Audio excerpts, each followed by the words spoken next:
Welcome to our next discipleship class. So today we're going to continue on with the Olivet Discourse. We're in Matthew 24, and now we're going to start at verse 1. So we had just come out of chapter 23 from last time, and in chapter 23 Jesus ended it with saying that your house is left unto you desolate, and you won't see me again until you say, talking about the nation of Israel, blessed is he who comes in the name of the Lord. So here it says, then Jesus went out and departed from the temple, which he was speaking at, and his disciples came up to show him the buildings of the temple. So here, the temple was the national symbol of Israel and the center of their worship. So it would have been very difficult for the Jews to imagine something not being connected to the temple in a way that it was of real significance and value, because really the temple, it kind of symbolized who they were as a nation. It was the center of all their religious activity.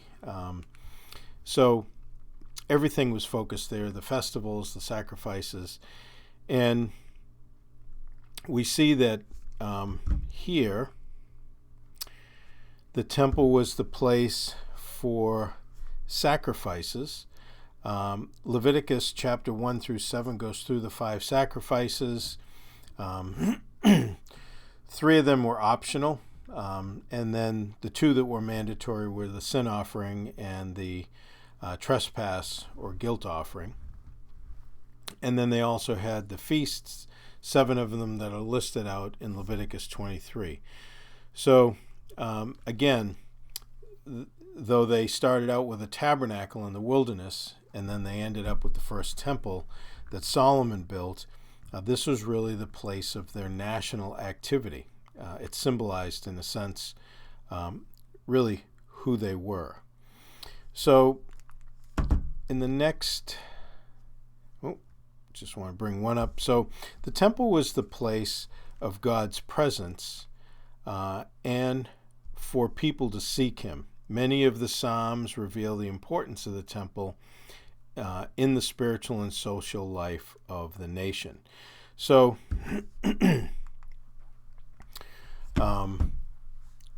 we have an example in Psalm 27.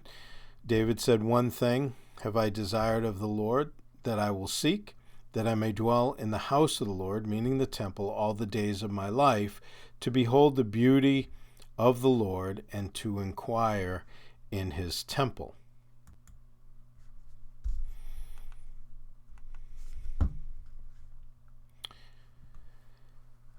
Next example, for a day in your house is better than 1,000. I would rather be a doorkeeper in the house of my God than dwell in the tents of wickedness. Psalm 84:10. So again, we see this a lot throughout the Psalms. And then we see in Psalm 73, Asaph said, when I thought how to understand this, in other words, he was struggling with the prosperity of the wicked, he said, it was too painful for me until I went into the sanctuary of God, which is really the temple. Then I understood their end. In other words, it put everything in perspective, as it should when we come to church and fellowship together, sit under the teaching of God's word, and sing praises to the Lord Jesus Christ. So this is the place where everything gets put into its rightful perspective in relation to the world and everything else that is going on.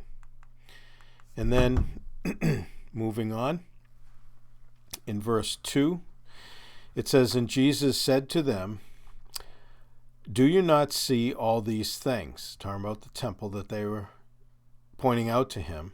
Assuredly I say to you, not one stone shall be left here upon another that shall not be thrown down. Now, this was a tremendous statement. I don't know that we can maybe put ourselves into the place of how these disciples must have felt, understanding the significance of the temple, and then having Jesus say that this is all going to be destroyed. So this prophecy was fulfilled in 70 A.D., when Titus Vespasian led Rome to destroy Jerusalem. At that time, the temple was taken apart stone by stone as Roman soldiers took the gold out from between the stones, which had melted after the temple was on fire. So there's different stories, but the bottom line is that the Jews fled to the temple. It ended up on fire, and obviously the people inside were incinerated. It was a terrible situation. In the process, the gold that Herod had added on to and kind of just made beautiful the original second temple, it was all built onto a lot of gold and other fixtures. So that all melted in the fire, drained down between those huge blocks, and then the Romans took it apart, basically brick by brick, to get the gold. So that's how each one was taken down in that way. And the disciples were very impressed by the temple. Over 40 years, Herod had added to the second temple, which was built at Israel's return from Babylon. And you can read Ezra and Nehemiah to get the details on that. The comment that Jesus made regarding the temple being left desolate in 23:38 sparked the disciples' question. Because again, this would have been something that was almost really unthinkable. And when you realize a structure like that, like how would they even have the capability of destroying it? So it was inconceivable that a national icon like the temple, with its status and sheer size, would be destroyed in any fashion, although also that God would allow it was not part of the Jews' thinking at all. So they would think that God would protect the temple. So this was just not a normal part of their thinking or aspect of what they would really anticipate in any way, shape, or form. So verse 3, it says, "Now as he sat on the Mount of Olives," which is why we call this the Olivet Discourse, "the disciples came to him privately, saying, 'Tell us, when will these things be, and what will be the sign of your coming and of the end of the age?'" Now, he sat on the Mount of Olives. It gives us the location of Jesus' teaching, right? Why we call it the Olivet Discourse. It actually goes through the end of Matthew 25. In Mark 13:3, it tells us that it was Peter, James, John, and Andrew that were the actual disciples that came to Jesus, which is the idea behind that picture, the background picture where Jesus is explaining to them, the four of them. Now, 2 questions were asked, not 3. When will these things be? And what are the signs of your return and end of the age? Now, the reason that the second question is really just 1 as opposed to 2, because they actually saw his coming and the end of the age as being really wrapped up in the same event. The first question is about these things.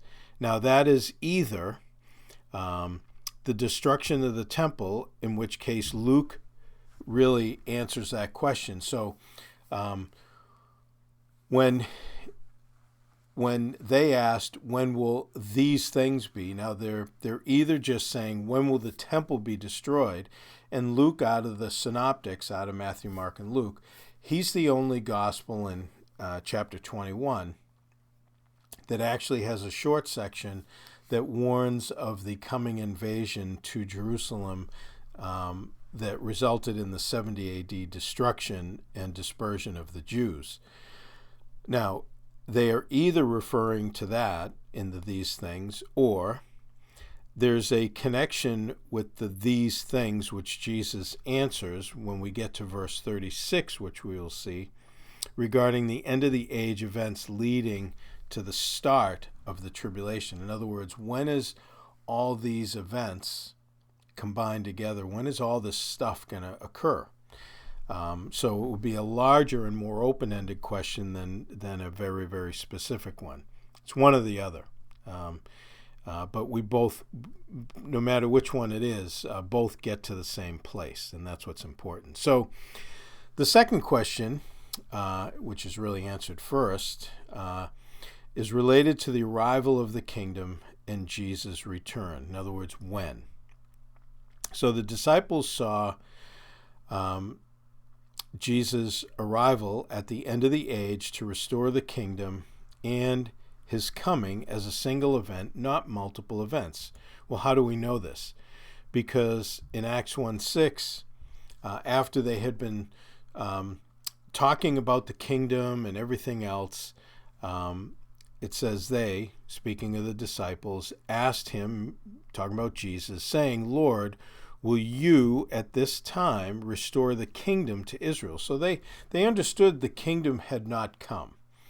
They had no sense that they were in the kingdom. The kingdom is an actual physical arrival where Jesus reigns over the earth. That is the millennial kingdom referenced for time, 1,000 years, 6 times it's mentioned in Revelation 20. However, it's the prophets, the Old Testament prophets, that give us the characteristics of the kingdom. So, but either way, they saw the events of his arrival and the end of the age being really the same thing. This second question he answers in Matthew's account of the Olivet Discourse, right? So Jesus will answer the question in Matthew 24 and 25 of his coming, the word parousia, and the arrival of the kingdom. So parousia is the Greek word that we translate the English word coming. Now there's other words, but this is the word that's used here.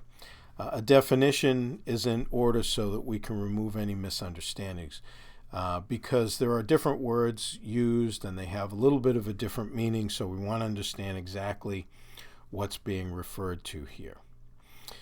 So regarding parousia, some people pronounce it parousia, the following definitions will provide context to Jesus' teaching. So Vines defines the word for us, literally a presence, para, with, and ousia, being, from a word root meaning to be. And he says it denotes both an arrival and a consequent presence with. When used of the return of Christ at the rapture of the church, it signifies not merely his momentary coming for his saints, but his presence with them from that moment until his revelation and manifestations to the world. In some passages, the word gives prominence to the beginning of that period, the course of the period being implied. In some, the course is prominent, Matthew 24:3, right, like we're reading, and then in others, the conclusion of the period. So what he's saying is, when Jesus refers to his coming, it can certainly refer to the rapture, because the rapture is connected with the beginning of the tribulation period, or what we would call Daniel's 70th week. The reason that this word can connect together not just his arrival, but that whole period of time, is because that is his revelation. He is revealing his coming, and you see that through Revelation 6 through 18, as the judgments with the seals, trumpets, and bowls are poured out on the earth, and then Israel is also prepared. They come to faith, they call upon Jesus as their Messiah, and then he returns in Revelation 19 to set up the kingdom in Revelation 20. So it can be a length of time or like this period of time that is referred to when we talk about the word parousia. Okay? The verb depicting the coming in 24:30, which we'll get to, is ekromenon, if that's how you pronounce it, but the noun designating the coming in 24:37 is parousia, a term that easily covers a wide span. So this is from Robert Thomas in his paper on eminence in the New Testament. So as he defines it, and again, Robert Thomas has probably written the most comprehensive and I think really well done commentary on the book of Romans. It's a 2-volume set. If you get the physical set, you can get it on Kindle also, but it's well worth. He does just a great job in it. But his point is that parousia covers a wider span of time than just like this moment in time. In other words, the coming of 24:37, when we get there, may reference the rapture, not the second coming, since the verse uses the broader Greek term parousia. And this is from John Hart, should tribulationists reconsider the rapture in Matthew 24:36-44, which is actually the position that I take in this presentation. This definition is important to understand as covering a broader time than just a single arrival. This becomes evident when multiple events are tied together to complete the end time scenario from rapture to the kingdom. So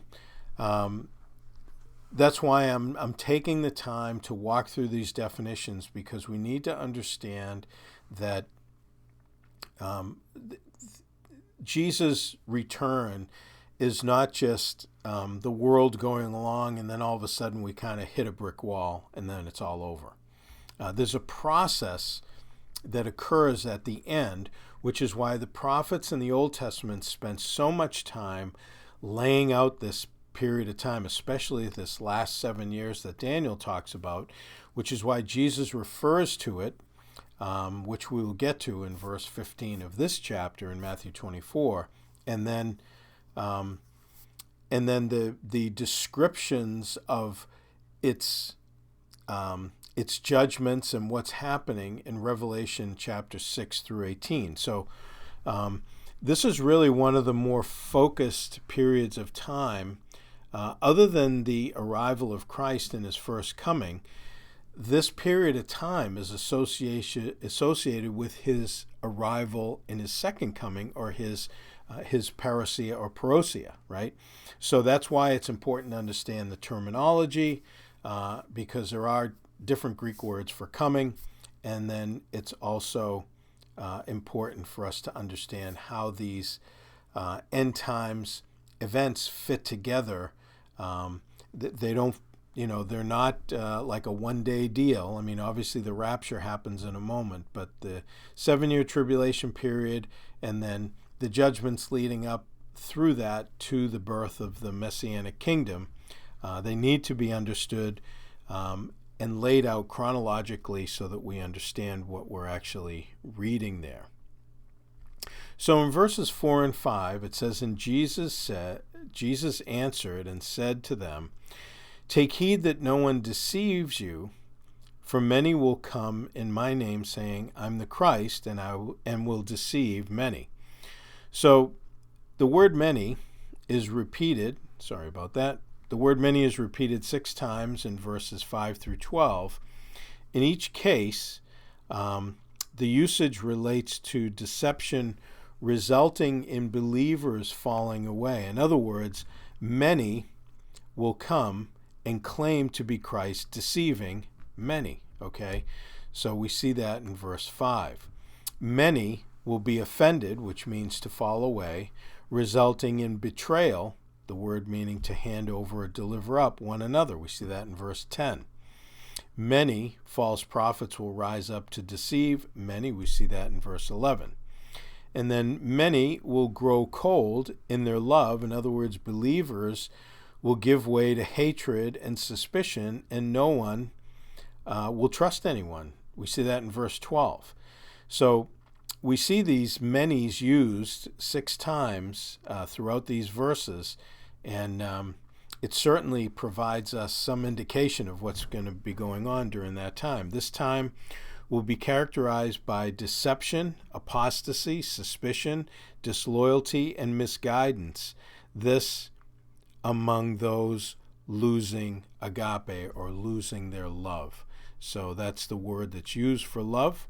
Their love will grow cold, it says, and the word for love in that instance is agape. So verses 6 and 7, and you will hear of wars and rumors of wars. See that you are not troubled, for all these things must come to pass, but the end is not yet. For nation will rise against nation, and kingdom against kingdom, and there will be famines, pestilence, and earthquakes in various places. So these verses actually align with the seal judgments in the book of Revelation in Revelation 6. These occur in the first half of the 7-year tribulation period. The tribulation period spans Revelation 6 through 18. Now, this is how they correlate together. So you see we have the beginning of birth pangs that is mentioned in Matthew, and that aligns with the first 4 seals. So the first thing, in Matthew 24:5, we see Jesus warned of false messiahs who will come and mislead many, right? And that aligns with Revelation 6:2, the first seal, the rider on the white horse, who is the false messiah.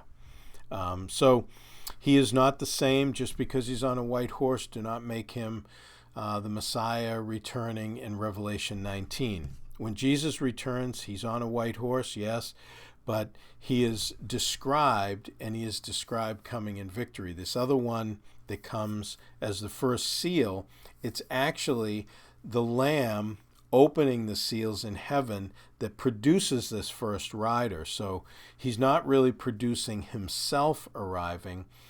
This is aligning with the deception that will be during this time. And the main deceiver is going to be who we understand later on as the beast, or we call him the Antichrist.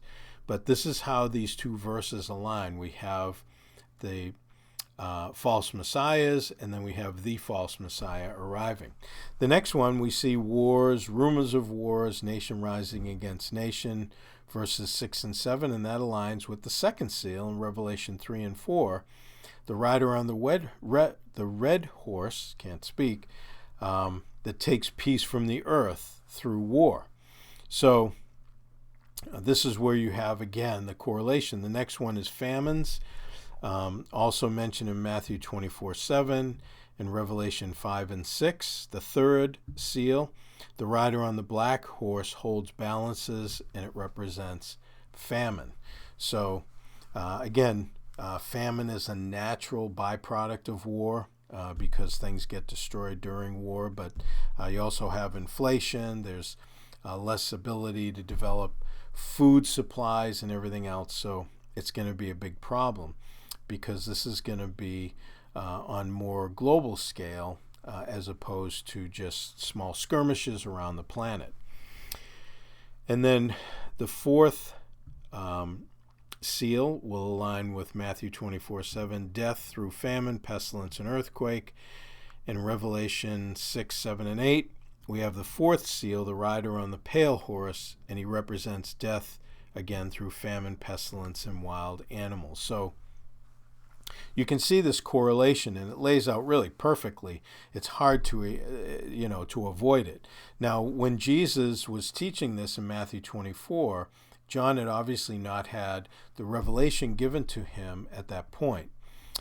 So this is the first that they're actually hearing of this. But Jesus is providing this information so that when John gives the revelation that he gets from Jesus on the Isle of Patmos, then it's very easily then worked back to see this is what Jesus was talking about, and you can then correlate the time and know that this is actually the period not only that Jesus taught and referred to, connected back with Daniel, but also connected ahead with what John would provide to us. So it really is amazing how they all really line up together. Now, this is how the seals relate to the overall 7 years of the tribulation period. Though obviously the seals and trumpets are not exact, per chapter. This is a general layout of the book of Revelation and how the chapters, you see the chapters above, Revelation 1 to 3. And then you see the church is raptured to heaven, is in heaven, starting at chapters 4 and 5, right? John, he sees, he almost goes through this rapture experience in Revelation 4:1. He hears a sound like a trumpet, and then immediately, he's in heaven, sees the throne. So the seals begin to get poured out by the one that is worthy in chapter 5, who was the lamb that looks as if he had been slain. So obviously it's a reference to Christ. So now, the beginning of the 7-year tribulation is started when the beast signs a covenant with Israel. We have that referenced in Daniel 9:27. It's down there in the red. And you can see the layout here. You got the seals, trumpets, and bowls laid out throughout the 7 years. It's divided in half. The middle point is very specific. The middle point is the Abomination of Desolation. Now, Daniel made reference to this in Daniel 9:27. This is also known as the Tribulation Period. It's the time of Jacob's trouble from Jeremiah 30, verse 7, as it's listed there. And then notice where it says in the middle, the Abomination of Desolation. You get Daniel 9:27, Matthew 24:15. And again, Jesus will reference this in verse 15. He'll reference us to go back to Daniel the prophet, and he'll say, he who has understanding. Now, it's interesting because Daniel also uses the word, to understand. And then in 2 Thessalonians 2:4, Paul the Apostle actually tells us what this abomination is, that he goes in, the Antichrist does, the son of perdition, and he declares himself to be God. Again, we see this in Revelation 13, where the two beasts, it's really the beast and the false prophet technically, you have the main beast and then the false prophet that really draws all the worship towards him. This main beast is given authority, and these things all happen at the midpoint of the 7 years, which the book of Revelation chapter 12 tells us at that time Michael the Archangel casts Satan out of heaven. Right now, Satan has access to heaven, and as he is there, he's obviously an accuser of the brethren. He accuses us day and night. Unfortunately, some of us give him way too much ammunition, but we have an advocate in heaven, right? Jesus Christ the righteous. He advocates for us because he's paid for our sins. We're in Christ. We're justified. So we are safe on his merit. However, he is there. He gets cast out at this time, probably because the human being that is the Antichrist goes into the temple, declares himself to be God. That's when Satan is cast out. And then the last 3.5 years that Jesus calls, we'll get to it in verse 21, time of great tribulation. This last 3.5 years is worse than any other time period that the world has ever seen. And it's during that time that the beast is actually Satan-possessed. Now, he's obviously demon-possessed prior to that. Satan, he is not a counterpart to God. He can only be in one place at one time. So he is not, he's not everywhere. Only God is omnipresent. The devil is not. And so when he takes over the beast, then the beast is literally Satan-possessed at that point. And not only is judgment coming down from heaven upon the earth dwellers and then drawing people through the judgments to return and to come to Christ, but also it marks that the end is near, and it also, at that time, Satan is also after Israel, which even compounds the problem. So you can see why this is the worst 3.5 years in history.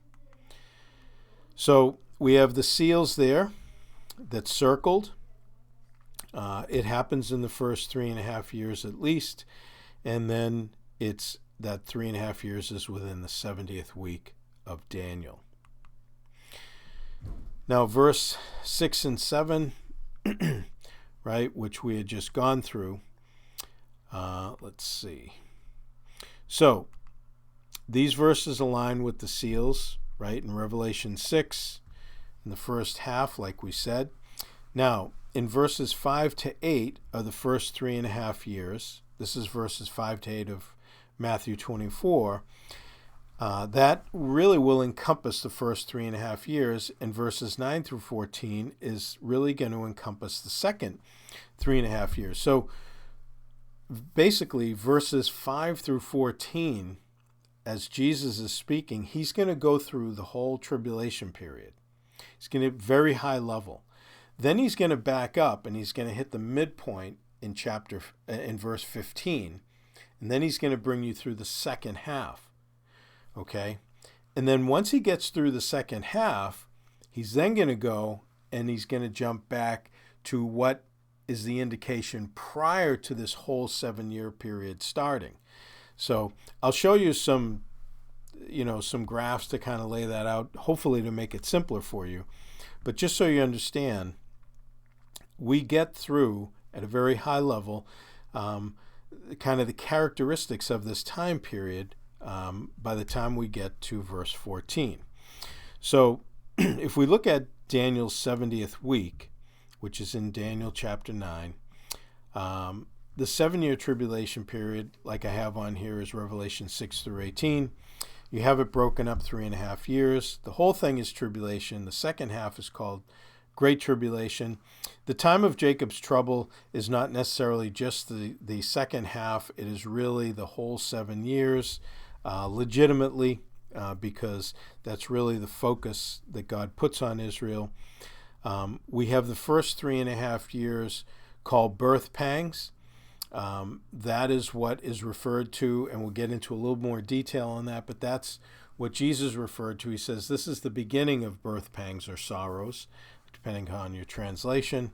And then the last 3.5 years are the harder labor pangs, because that's what happens just prior to birth. Now, what is being birthed? It's the Messianic age, right? The 1,000-year reign. So we got the first and second half there. Hopefully that kind of gives you a bird's eye view. So as we're looking at these, next we have the overview is completed for the tribulation period. Now Jesus will focus on the second half, right? So the overview,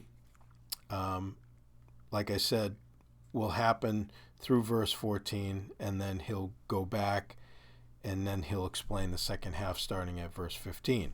So when we reach verse 15, Jesus will then mark the middle of the tribulation and describe the second half.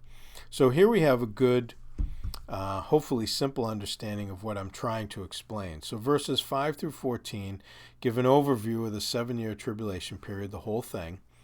The first 3.5 years seen in the seals, which are really probably one of the main features, especially the first 4 in verses 5 through 8. And notice he says in verse 8 that these are the beginning of birth pangs, okay? Again, relating back to the beginning of the period. And he says, then, in verse 9, they shall deliver you.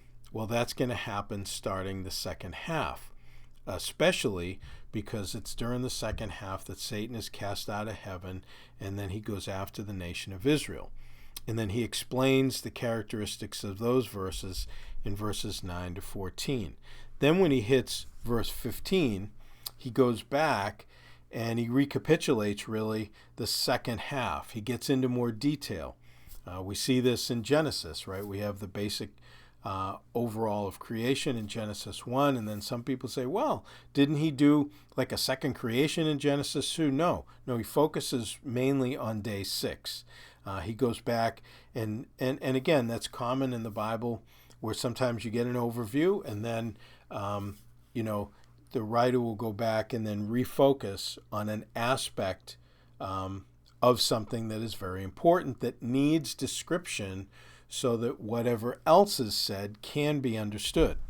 So hopefully this is easy. I tried to make it as simple as I could, laying it out here. And then again, another view of this overview of the book of Revelation in relation to that. So that's the Abomination of Desolation. That's where it happens in the middle. All right, so as we get down here, it's very similar to creation. Like I mentioned, Genesis 1 gives the overall. Genesis 2 focuses more on day 6. And then Jesus will recapitulate the second half of the tribulation with more detail. So verse 8, all these are the beginning of sorrows, or birth pangs, same thing. The first 3.5 years are the beginning of birth pangs. The tribulation will give birth to the kingdom. So, in Jeremiah chapter 30, verses 6 through 9, it says, ask now and see whether a man is ever in labor with child. So why do I see every man with his hands on his loins like a woman in labor, and all faces turn pale? Alas, for that day is great, so that none is like it. It's not comparable to any other. And it is the time of Jacob's trouble, but he shall be saved out of it. For it shall come to pass in that day, says the Lord of hosts, that I will break his yoke, talking about the Antichrist, from your neck, and will burst your bonds. Foreigners shall no more enslave them, but they shall serve the Lord their God, and David their king, whom I will raise up for them. In other words, Jeremiah moves right through the tribulation into the millennial reign here. Now, Paul explains the same time of these birth pangs, right? He says in 1 Thessalonians 5, right after he teaches on the rapture, in chapter 4, but concerning the times and the seasons, brethren, you have no need that I should write to you. For you yourselves know perfectly that the day of the Lord, the 7-year tribulation period, so comes as a thief in the night. Important thing to remember. For when they say peace and safety, then sudden destruction comes upon them as labor pains upon a pregnant woman. There's your birth pangs. And they shall not escape. So the birth pangs are what really introduces this period. Now in verse 9, Jesus says, then they will deliver you up to tribulation and kill you, and you will be hated by all nations for my name's sake. So the word then is a transition word, okay? This verse aligns really with the 5th seal, right? So when he opened the 5th seal, John says, I saw under the altar the souls of those who had been slain for the word of God and for the testimony which they held. Again, Jesus is talking about they're going to deliver you up and kill you. So it's really, he's moving on with the seals. This could not be referring to the disciples Jesus talked to, since they were not hated by all nations. They didn't go out to all nations. Some of them never get out of Jerusalem. So, this is, we need to understand that Jesus was really talking future for a time that the disciples actually would not even be in. Those believers in the tribulation period will be hated by all nations. We read in Revelation 6:10, how long until you judge and avenge our blood on those who dwell on the earth? The earth dwellers are the people from the various nations who want earth to be their home. They are differentiated from the believers during that time period. Sometimes pre-tribulationists refer to the saved people during the tribulation as tribulation saints, because at the beginning of the millennial reign, they're referred to as those who have come out of tribulation, okay? And so it's just really identifying who they are. However, the earth dwellers, which again is a phrase that's used a number of times throughout the book of Revelation, those who dwell upon the face of the earth, are the ones that have no interest in heaven. They are the ones that are angry at God for the judgments, and they want earth shaped the way that the Antichrist is making it. They want this to be their home. They're not looking for millennial reign. They're not looking for heaven. And so that it really becomes a phrase that identifies them throughout the book of Revelation. Verses 10 to 12. And then many will be offended, will betray one another, and will hate one another. Then many false prophets will arise up and deceive many, and because lawlessness will abound, the love of many will grow cold. So again, the word offended means to fall away. We saw that earlier. The word betray means to hand over or deliver up. This is what's going to be going on. These words are characteristic of the second half of the tribulation period, when the threat of death by the beast will have people turning on each other to survive and sustain the ability to not live under the threat of imprisonment, torture, or death. The beast will do everything possible to eliminate disloyalty to him, because the mark of the beast is going to be something that not just allows you to buy and sell, and it is something on the outside. It's on the top of your forehead or your hand. It's not something that somebody's going to inject into your body. It's not the vaccine. It's not something that you can get by accident. Okay, it's going to be a decision that people make. It is where people are placing their loyalties. This is something that he is going to demand. Some believers will give way to hatred and suspicion. Nobody's going to trust anybody during this time. This is going to be an awful, awful time. So it's important to understand that as we go through these verses, that this time, look, not all believers are very spiritual. You have believers that go through very, very difficult trials, and sometimes at the threat of death, they can't necessarily maintain the best testimony or whatever. We all fail at times, but the point is that in and amongst that, it's going to be tough for believers, obviously unbelievers, it's different, but for believers, it's going to be difficult for them to be able to remain loyal to Christ under the pressure that they will be in at that time constantly. Now, verse 13, but he who endures to the end, the same shall be saved. So I actually want to save this verse till next time. We've gone about 45 minutes. And because I want to develop it. It's an important verse. I think it's been misunderstood greatly, but I want to take the time to be able to do that. And I want to start fresh with that next time, because again, you can go back on the charts, you can make your own comparison. I know there are a lot of pre-tribulationists that believe that the deception, the wars, the rumors of wars, the earthquakes and all that stuff, that is an indication now in leading up to the tribulation period. I understand that. I understand the world is deteriorating. We do see a global deterioration in many areas. However, wars and rumors of wars have ebbed and flowed, as have earthquakes. So it's not necessarily a steady diet of these that will continue to increase right up until the time of the tribulation period, because remember, when they say peace and safety, then sudden destruction will come on them. So a time of peace and safety, now obviously it'll most likely be related to Israel and the covenant that's made through the beast at that time. But we need to understand that the world I mean, look, right now we have a lot of problems in the world, but this is not like we're not having World War III, all right?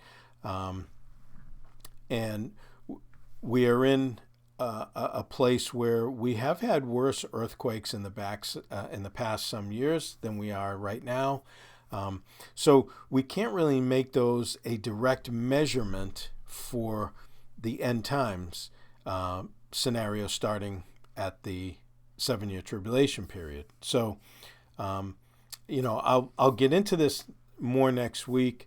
In the weeks to come, when I get into really more towards verse 36 and beyond in this chapter 24, we'll talk about signs and the rapture and the tribulation period, the second coming, and how they all kind of relate. That should kind of help piece this together. But as far as this endurance unto the end, I think a lot of people have been confused by it, so I want to kind of start off fresh next week and develop it for you, so there won't be any misunderstanding, and Christians won't be condemning themselves as though they are not enduring the way that they're supposed to. So until then, may God richly bless you as you continue to study His Word.